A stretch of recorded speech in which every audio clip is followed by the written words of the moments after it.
Meanwhile, at Twitch HQ, the marketing team is strategizing on a new advertising vertical. My friends at Twitch headquarters, the executives, the influencers, Hassan, nice to see you, Frogan, front row.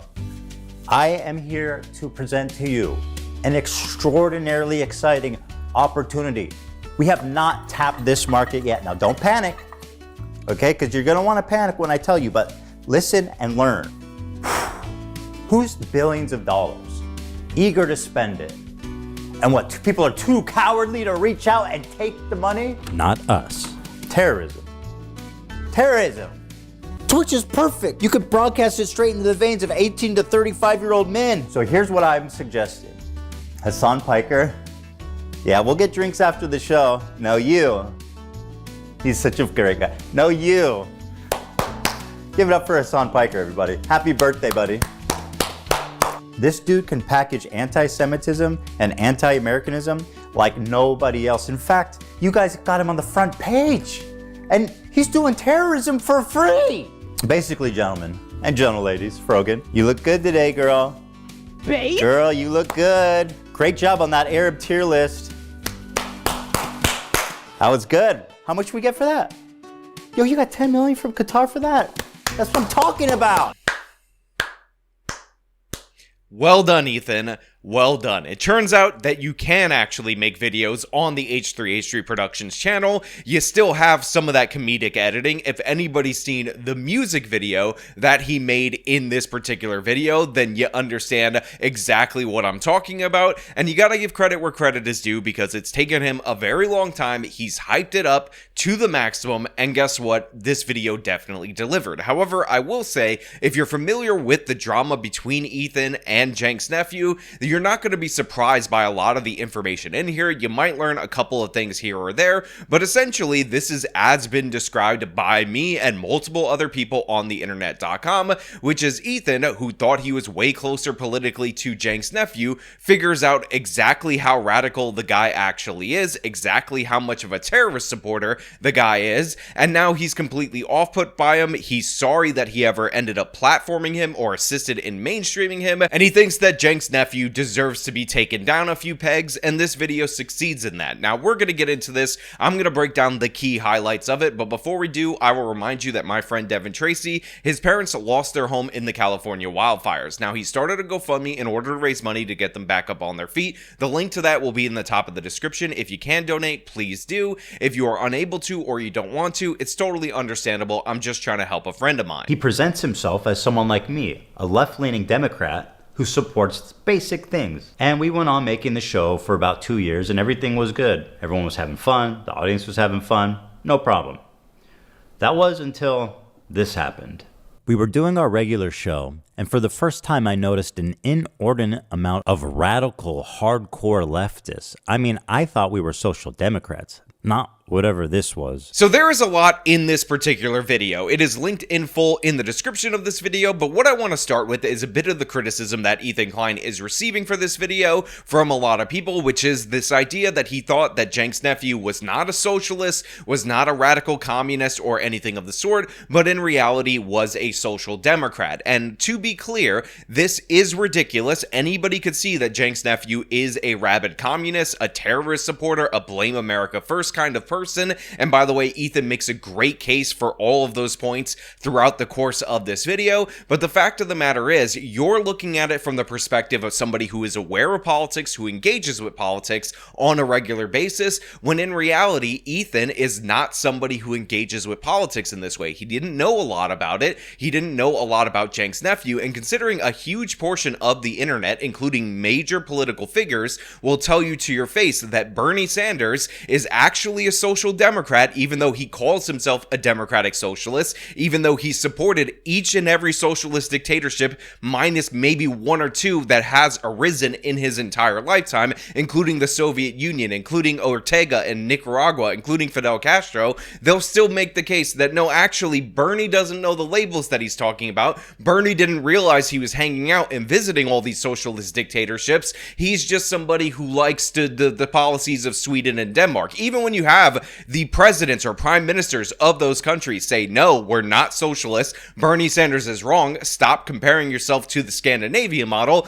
they will still, to your face, tell you, no, Bernie's a social democrat. So again, he comes from the people who listen to guys like Kyle Kalinske who make that case, or other left-wing figures who will tell you that Bernie would be a center-left person in Europe, when in reality, Bernie is a socialist, and obviously Cenk's nephew is one as well. So it's actually understandable from that perspective. In addition to that, he would defer to Cenk's nephew as some kind of an expert on policy, as some kind of an expert on politics, because he considered himself a novice on politics, and we would actually see those takes in his podcast prior to the teaming up with Cenk's nephew, and of course we would see that deferral in clip after clip after clip until he realized that Cenk's nephew had no clue what he was talking about, and again would just rampantly defend anything that is opposite American interests, and of course cover up for genocides and all sorts of crimes against humanity as long as they were committed by governments that he viewed to be opposed to the West. And again, Ethan lays this out perfectly with a bunch of different examples. I started to notice that Hassan was carrying a lot of water for communist states' war crimes and genocides. What do you call Crimea? I call it a part of Russian territory, bitch. That's what I call Crimea. I call it Crimea River, a Russian river. The annexation of Crimea is absolutely a justifiable annexation. Tibet was literally a fucking feudal slave mandate, autonomous zone. China did them a favor. That was one. I mean, in America, when I say something like this, people get very upset. You know, we talk about the Dalai Lama saying "suck my tongue" or whatever, but like that's not far from the norm in fucking normal Tibetan existence before the Communist Party came in and so took over. China unilaterally took over Tibet, Like these are their culture. They basically are trying to, homogenize the culture. If your culture, They're trying to spoil the religion and the identity. the part of feudal warlords and slavery, abolishing that, yes, I do think that is good. No, China did them a favor. This is a good way to describe Taiwan as well. The American federal government going into the fucking South and killing, unfortunately not all of them, but a decent amount of slavers and defenders of slavery. This is violent retribution from a powerful federal government Tibet was a separatist. that squashed, okay? Tibet is the South in the Civil War.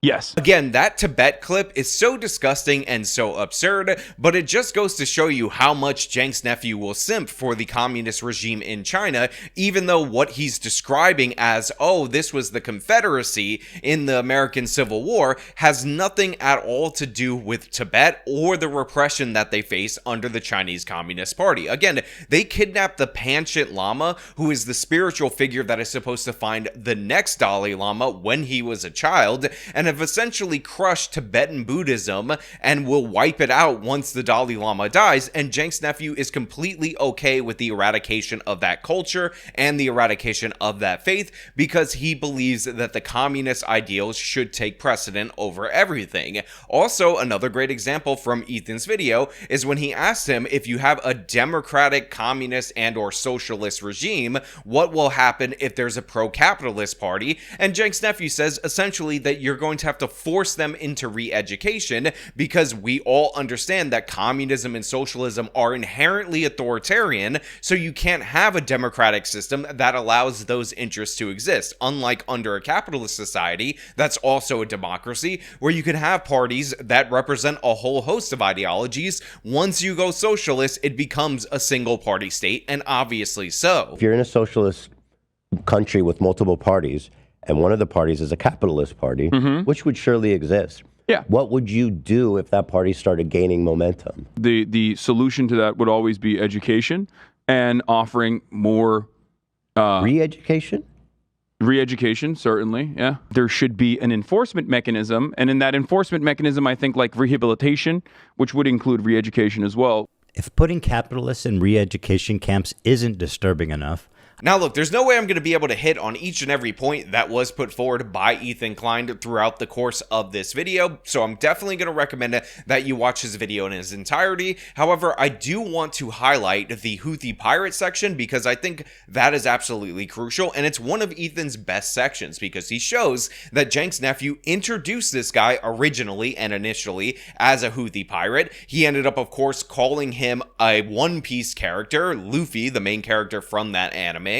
Now we come to our sweet, beautiful, cute little TikTok twink. This hairless young man is the fantasy of every tween and twix and all the boys and girls on TikTok. He's cute. He's got a mustache. He's a freedom fighter. Beautiful eyes. They call him Timothée Chalamet because he's a Houthi. Bro, are we about to have a Houthi rebel on stream? Yes, brother. What do you mean? Excuse me. Of course I'm about to have a... I'm a journalist, okay? This is journalism. It's so weird. It's so weird. Motherfuckers want journalism, and when I'm trying to do journalism, they go, why are you doing that? Bro, you are going to get banned? I think it would be ridiculous to do that. However, once he got criticism for interviewing a terrorist, somebody who was responsible for kidnapping people or participated with an organization that kidnapped people that we still have not heard from since they were kidnapped off of ships that, by the way, had nothing to do with Israel, were not in the territorial waters or anything of the sort. What has happened to, does he know what has happened to any of the crews? Like, I heard they... Hassan almost asked a good question, but it's actually leading to the most obscene part of this interview. He's saying he hasn't spent much time with Chinese people, but one of the captain was Chinese, and he did caught with them, and he danced some music with them, and he was vibing. So he likes him, yeah. So I mean, what? That's so crazy. So they're just chilling with the captains? Like, I don't understand. Ask yourself, why is he able to hang out with the captain and the crew of this pirated ship? Why would he even have access to that? Hassan knows why. Of course, he is a Houthi terrorist. Instead of challenging him and demanding more details about these kidnapped and missing people, he just runs defense for this guy, acting like he doesn't know why that would even happen. He's saying that they win over the crews on these ships, and they like win them over with their charm, and they make them hate America and the U.S. government. That's so funny. It is super funny, the idea of kidnapped crew members who are being forced, probably at gunpoint, to do some death to Americas and maybe some curse upon the Jews. And frankly, the callous disregard for the well-being of the literal hostages is shocking, even for somebody that loves terrorists. That's so funny. Is there a KFC there? They're everywhere. I don't think there's a KFC in Yemen, dog. He says they have two. Oh, they do have KFC in Yemen? That's crazy. Okay, that's sick. Is there a KFC in Yemen? No way, dude! Holy fuck! There's a KFC in Yemen! He's just like us! Does he know what One Piece is? What if he's been watching it since he was a kid. No way! Yeah. That's sick. Yes. That's fire. That's so fire. Oh my God. We think the Houthis, Ansar Allah, is doing what Luffy would do. You should tell him that. You guys all remember Luffy's flag, right? Now, I'm only halfway through that show, so maybe I just haven't come to it yet. But I do not remember Luffy's flag looking like this. Cenk's nephew then tried to pretend that he was just an average, regular, ordinary teenager from Yemen that he was just trying to talk to, and he was just a regular TikToker, and definitely 100% not a member of the Houthis. Predictably, there was some blowback after this interview, and Hassan went immediately into damage control to rewrite history. He said that he was just simply a Yemeni person and not a Houthi. Yeah, I mean, we don't even know if he's a Houthi or not. He's a teenager in Yemen. The dude is neither a Houthi, nor a terrorist, nor a pirate, is not a Houthi rebel. They didn't fucking call him a Houthi either. You want to know why? Because he's not one. He's not a Houthi himself. He's not a pirate, but... you know, I don't think he's not a pirate. He has reiterated the position that he is not a Houthi. Trust me, bro, I'm not Houthi. Be for real. You sucked him off the entire stream. Not even a Houthi militant or anything like that. When I interviewed the dude who they still to this day call a Houthi terrorist, Timothee's not even a fucking Houthi. I thought he wasn't a Houthi because he's not.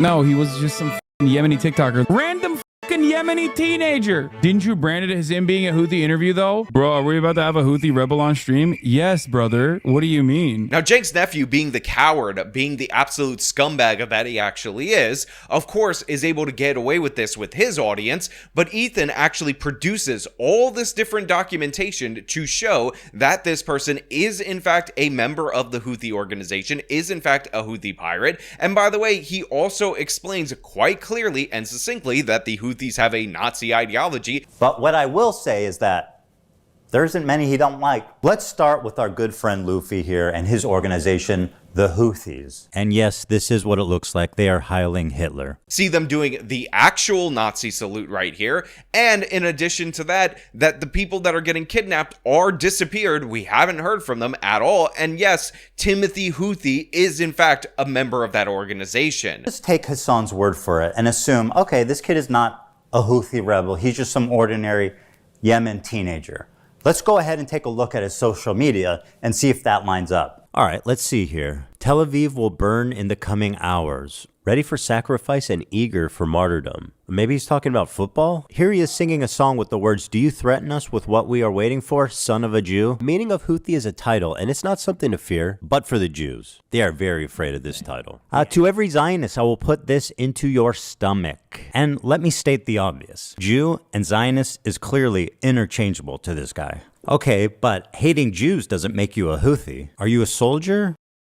Yes. That seems pretty definitive. You know what makes you a Houthi? Being a Houthi. At least one of the two of them is being honest about it. Now again, these are just some of the clips from some of the segments that Ethan produced related to this entire great video that I think is definitely worth watching, but I think it's very important for people to understand that this is not a dispute between the Israel and Palestinian side as it's been made out to be by Cenk's nephew and a bunch of different people on that propaganda train. Ethan Klein basically agreed with Cenk's nephew on being pro-Palestinian about 90 to 95%. In fact, there is a very honest, genuine video of Ethan crying over somebody who's carrying their dead kid, and this is somebody in the Palestinian territory after the war was launched, and you could see that the emotions are raw and they're 100% real from Ethan because he sympathizes and empathizes with the Palestinian cause. I saw videos of Palestinian dads holding his dead, like, 5-year-old daughter. I mean, and there was another one that, like,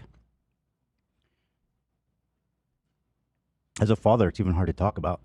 This dude was holding his infant. It was like a year old.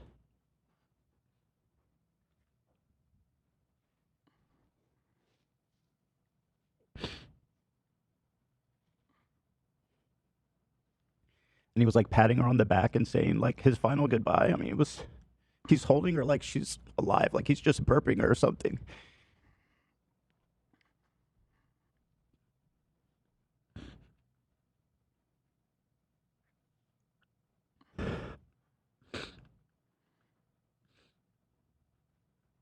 I didn't expect to get emotional about that, but, like, I'm a new dad, and that shit really fucks me up. And I hate to see it. Now, to be clear, I disagree with both Cenk's nephew and Ethan Klein on the Israel-Palestinian question, but the fact of the matter is, Ethan is showing genuine empathy and genuine support for the Palestinian cause. But what Cenk's nephew did later on in the stream was fake cry, drum up some emotion in one of the most blatantly ridiculous clips I've ever seen in my entire life, in order to avoid the fact that Ethan was pressing him on things that his own friends said about Israelis, about Jewish people in Israel, and I think we got to show that clip because it's funny, but it's actually even more sinister when you realize what led up to that clip. This was a major issue. They wanted to do. Sorry, this is really.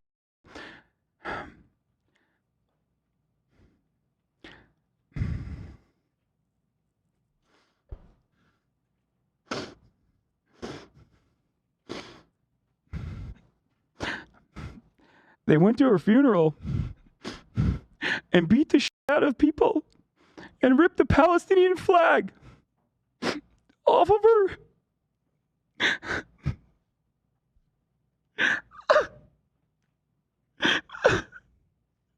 Palestinians can't have a moment of peace in this world. They can't even mourn the dead. Now look, that was ridiculously bad, ridiculously embarrassing, and for those of you who are going to say, Sean, it's not fair for you to condemn him for crying, I just want to point out, I do not believe that he was crying, and in addition to that, this is the same bastard that attacked Kyle Rittenhouse on the stand when he got emotional, saying that he was fake crying. There were people right there.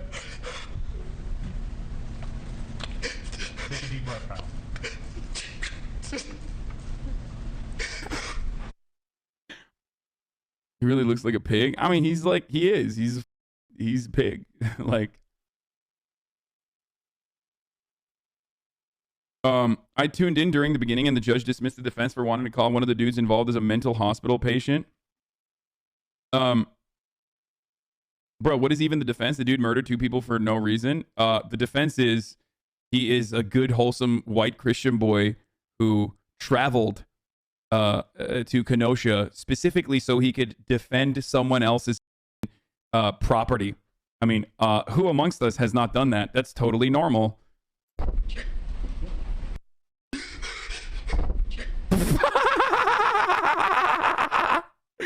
Bro, that's hilarious, dude. Okay, dude. Even though we actually have surveillance video for when Rittenhouse didn't know he was recorded from the police station the night that he defended himself, where he reacted in the same exact way, again, in an empty interrogation room or in a room with just his mother.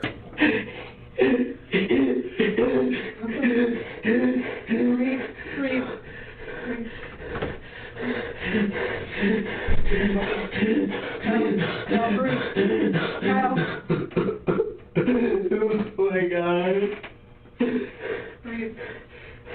So yeah, Cenk's nephew gets no sympathy in that regard. Also, I don't believe his emotions at all whatsoever are genuine because they were brought up after Ethan pressing him on a series of issues. And I just want to highlight a couple of things. Obviously, if you watch Ethan's video, you're going to see the clip of Cenk's nephew saying that there are baby settlers and all of that, which is absolutely hilarious because he's justifying the killing of settlers throughout the whole course of all of his different work. And he's saying that there are babies included in that, so he's justifying the killing of babies, make no mistake about that. So you have said that those in the West Bank are fundamentalist settlers. Are you familiar with the international law surrounding the justifiable forms of violence towards? So first of all, terror? I don't put any stock, frankly, in whatever these quote international laws are. Yeah, it's. But no, I'm not familiar with whatever that says. Technically, the reason why the IDF has to exist in the West Bank and behave in the oppressive manner that they behave is because Palestinians, and this is going to sound very radical and possibly very violent, but this is a matter of law, and maybe even if you agree with this, a matter of morality. Palestinians have the legal ground to violently seize back their own homes from the settlers.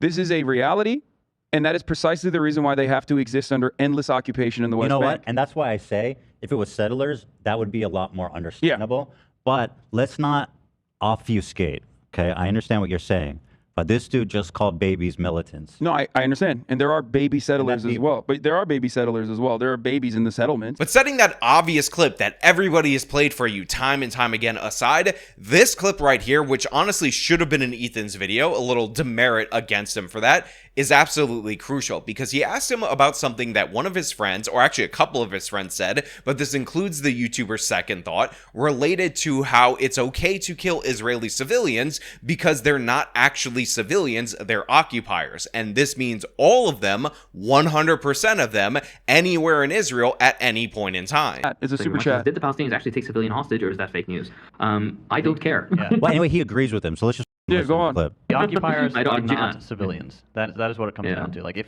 imagine like if Germany, let's say Germany to be non-controversial. That's him, right? I think so. Yeah, I think so. Controversial. And not that it matters. The United States, and they said, you know what, Cincinnati, Ohio is our ancestral home, and everyone knows that's blatantly false. But they take your home, they murder your grandma, they bulldoze like your neighbor's house.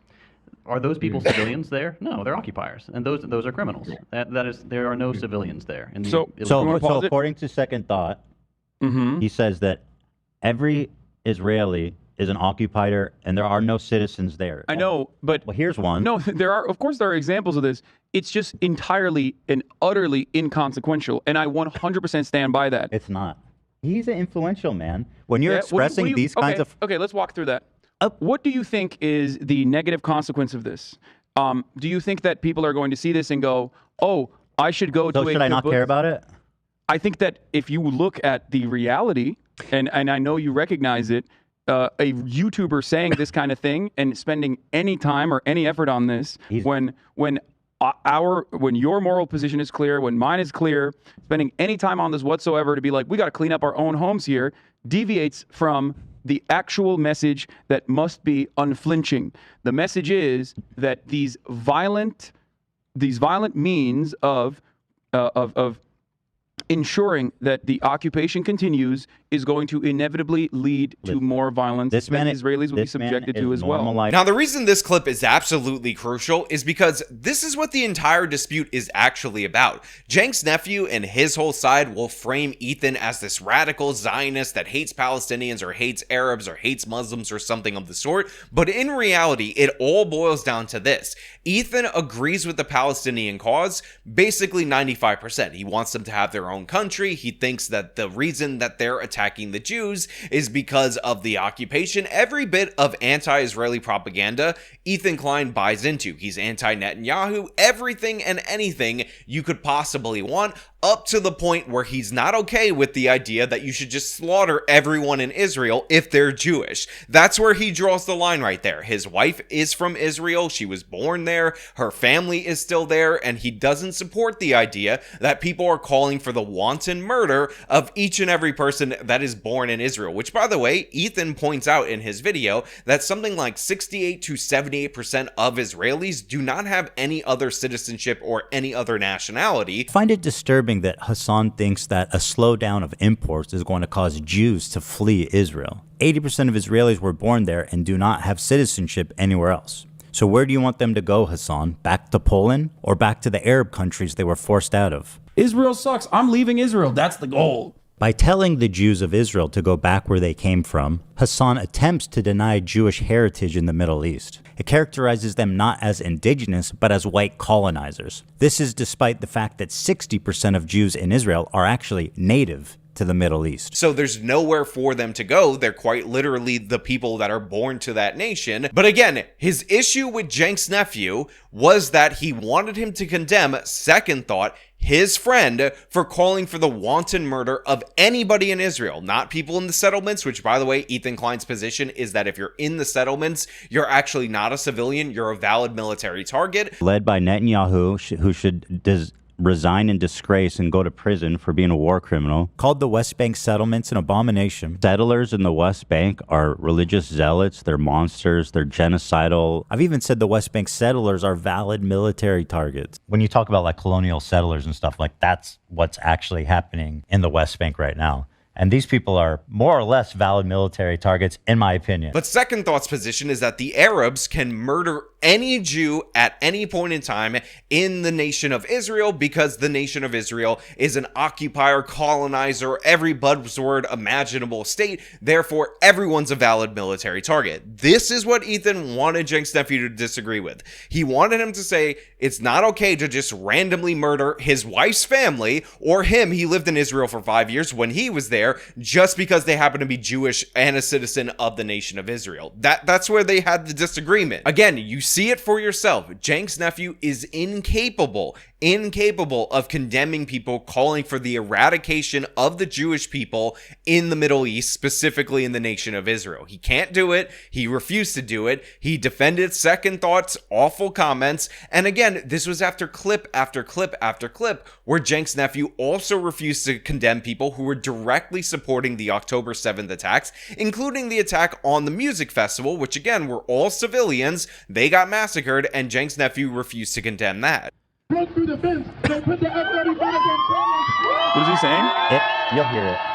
It's a little fuzzy right now. Here. And as you might have seen, there was some sort of rave or desert party where they were having a great time until the resistance came in electrified hang gliders and took at least several dozen hipsters. But I'm sure they're doing very fine despite what the New York Post says. I don't even. Yeah. Okay. Like. Okay. I don't. I'm just criticizing people. You don't have to comment if you're not comfortable about it. Okay. I mean, I have no. I mean, he was just like, I don't like this. Okay. It bothers me. I understand why. I understand He why goes, you don't the like it. electrified hang gliding heroes flew in and killed a bunch of hipsters partying. They were having so much fun at the party till these heroes showed up and mass murdered everyone. Oh, and we liberated the kibbutz, by the way. I will once again present to you the same exact question.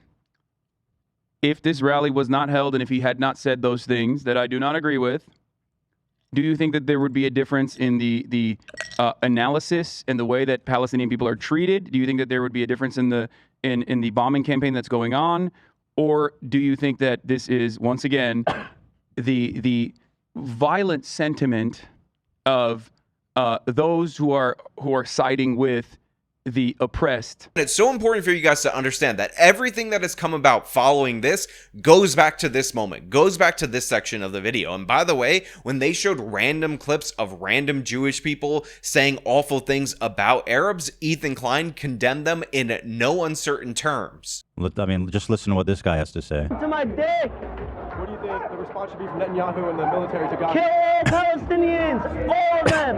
Now, So, like, that's crazy, obviously. Thank you. Yeah. I mean, it's The confidence barbaric. to just say that on camera. Yeah.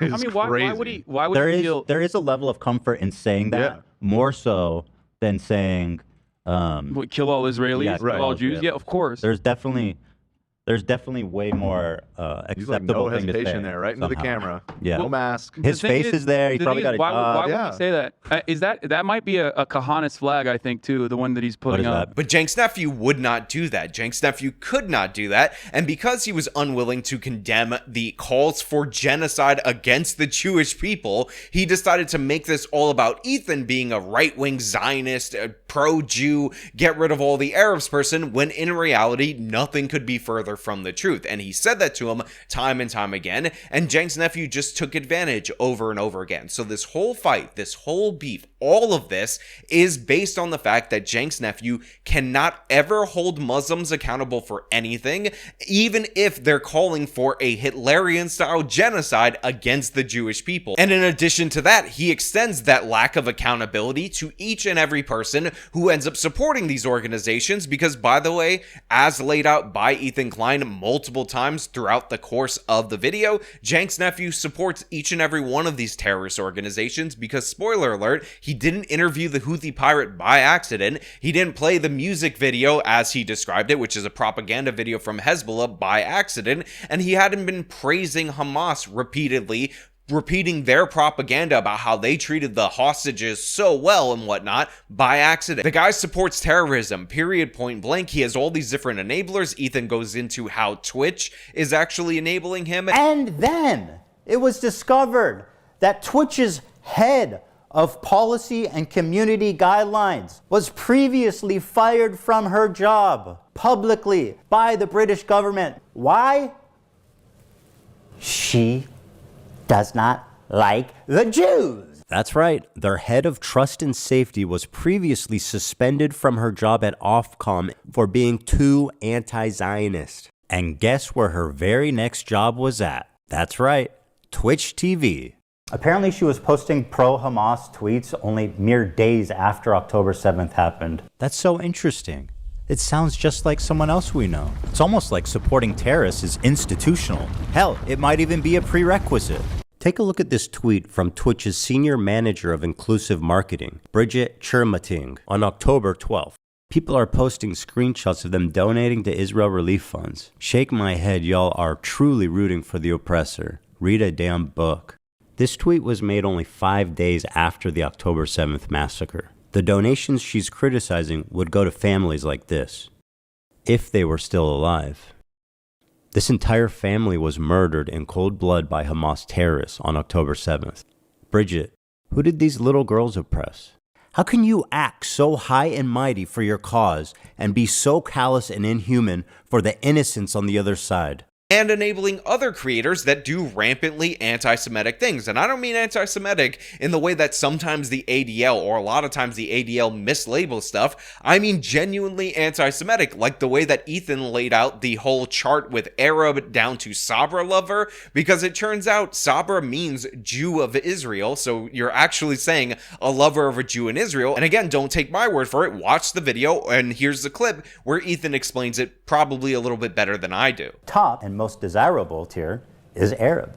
And at the bottom, the worst one is, quote, loves Sabra. Now, why does loves Sabra equate to Jews? Sabra is a well-known Israeli company that makes hummus. They've been on the divestment list for many, many years, so the activists are well aware of their status. Oh yeah, and Sabra literally means a Jew that was born in Israel. She apparently consulted with the head of the KKK, and he told her, more subtle. So if it wasn't obvious enough, they pull me, one of the best-known Jewish creators, and immediately put me in Sabra. Hassan, by the way, who's Turkish, not Arab, is Arab. That's the good one. That's the good one. The Arab ethnicity is S tier. Then Denham's jokes that we don't have a category low enough for Zionists. Once again, calling out my Jewish identity. Dude, where's the, you guys are missing a category for Zionist. And if it isn't about being Jewish, why would they put Ben Shapiro in the thumbnail? One of the other most prominent Jews on YouTube, in the category next to me, when he's not even featured in the game. Who's next down there? Anne Frank? Einstein? Seth Rogen? Schindler? Well, he wasn't Jewish, but they would put him down there, let's be real. It also doesn't help their case that both my wife and Ben Shapiro's wife were born in Israel, which would make them Sabras. So I love this portion of the clip for two reasons. First and foremost, it teaches me something that I didn't know, which was the origin of the name Sabra. And in addition to that, he highlights perfectly that they included Ben Shapiro in the thumbnail for the Frogan video, even though Ben Shapiro was not featured on this list, but he happens to be another Jew that's married to an Israeli. And again, the category is a lover of somebody born in Israel. That's the whole definition, the meaning behind the Sabra thing. And in addition to that, Ethan ends up taking them to school on the fact that hummus, being this thing that the Jews supposedly stole from the Arab world, isn't actually reality, because what happened is they learned it in the Arab world, and then they were expelled from the Arab world in an ethnic cleansing campaign that, by the way, of course, is supported by all of these people, 100% of them, and Ethan puts forward the proof like that.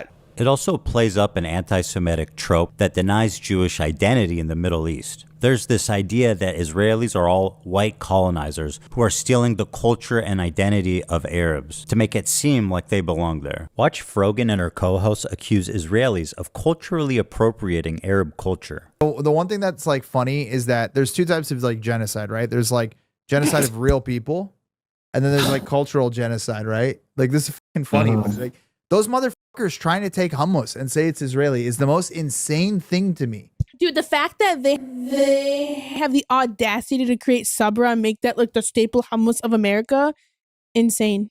It's super offensive to us. And like that's actual like cultural appropriation. Like people get mad when someone has like dreadlocks and they call that culture. I'm like, come on, it's just like a hairdo. Like it's okay. People like white people are allowed to have dreadlocks if they want dreadlocks, but like actually trying to claim our food, our desserts.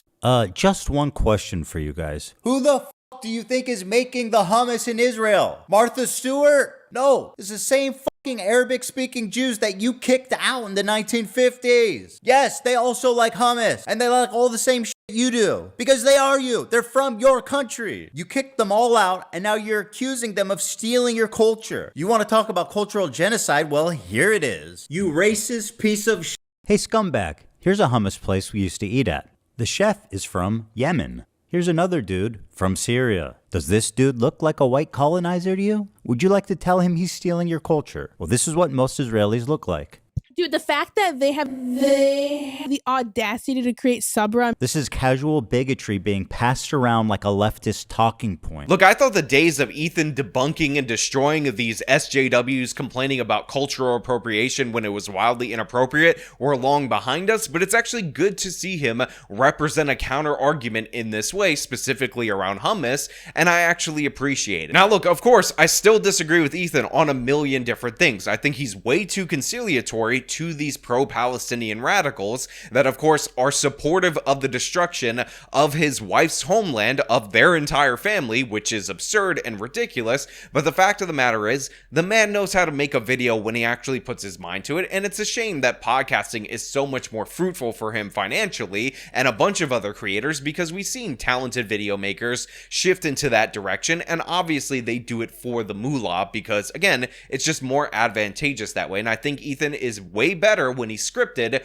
versus when he's actually live on a podcast. However, there's another thing that also cracked me up, where he pointed out that Cenk's nephew always uses genocide to, you know, basically dodge criticism, and I really appreciated the way that he edited this. I'll give you a little taste of it, but again, I'm gonna highly recommend you watch the entire video. How is this the conversation that you want to have right now? One of the most cynical methods Hassan deploys to sidestep any criticism is to deflect to the ongoing genocide in Gaza. I've seen him do this so many times. He frames it like you are selfish for trying to criticize him, no matter what the reason is, because there's a genocide happening, man. How can you criticize me at a time like this? Claiming that I am, you know, too pro-Houthi. When someone is like focusing on that while there's an active ethnic cleansing campaign happening. He also apparently thinks Twitch is liable for me interviewing a Yemeni teenager who's only known genocide his entire life. In the middle of talking about genocide in Gaza, and this dumb blow your nose, brother. Love you, not trying to be mean. Just keep some tissue nearby and clear it out occasionally when needed. Much love. You, dude. My argument sucks? You think it justifies genocide? What are you, stupid? Everything that can be tangentially turned into like Jewish people are under attack is a decent way to just like drive discourse away from open genocide in Gaza. If your sole focus when Israel is doing a complete genocide in Gaza, if your sole focus revolves around that people are saying you're a Zionist, yeah, go fucking yell at streamers for not covering sufficiently the ongoing active genocide in Gaza instead of coming in here and chirping at me. Again, it's just good stuff. It's classic H3H3 Productions, and I do appreciate it, even though, again, I still disagree with him ridiculously a lot on a whole host of issues. But of course, I want to know what you guys think down in the comments below. Have you seen the full video? Do you want to see the full video? And if you did, do you like it or do you dislike it? Are you a communist with Cenk's nephew, and therefore, you're absolutely worthless in terms of your opinion and your value as a society? Or are you somebody who can see how ridiculous Cenk's nephew actually is, and how deserving of the blowback for the way that he treated Ethan and the way that he treated a bunch of different people he is? As per usual, if you like this video, show him by leaving a like, subscribe for more content, follow me on the social medias, support me via the support links in the description of this video. This has been me talking about Ethan Klein nuking Cenk's nephew. Till next time.